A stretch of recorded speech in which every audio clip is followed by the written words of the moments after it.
ए मैया रउआ बिना लागे जग खाली। ए मैया रउआ बिना लागे जग खाली।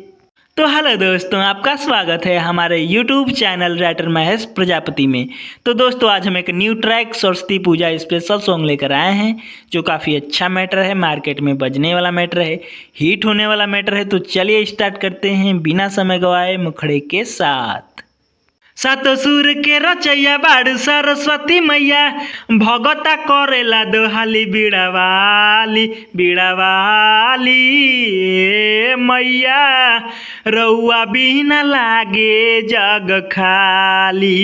ए मैया रउआ बिना लागे जग खाली।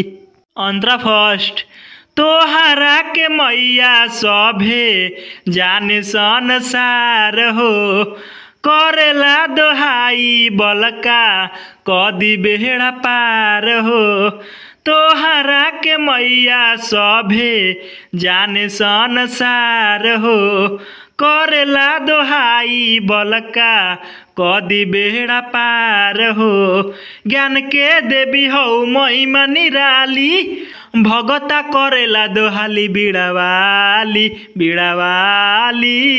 ए मैया रउआ बिना लागे जग खाली। ए मैया रउआ बिना लागे जग खाली। 15 सेकेंड।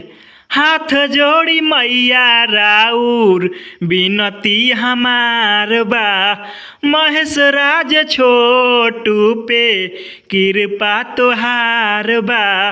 हाथ जोड़ी मैया राउर बिनती हमार बा, महेश राज छोटू पे कृपा तोहार बा।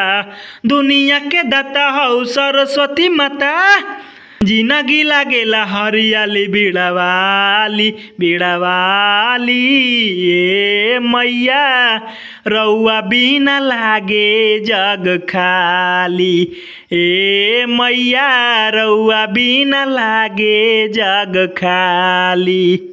तो दोस्तों, इसी तरह का फुल और फ्री सॉन्ग पाने के लिए हमारे चैनल को सब्सक्राइब करें और वीडियो को लाइक करें, शेयर करें और कमेंट करें। तो चलिए मिलते हैं किसी नेक्स्ट वीडियो में किसी नए ट्रैक के साथ। तब तक के लिए बाय।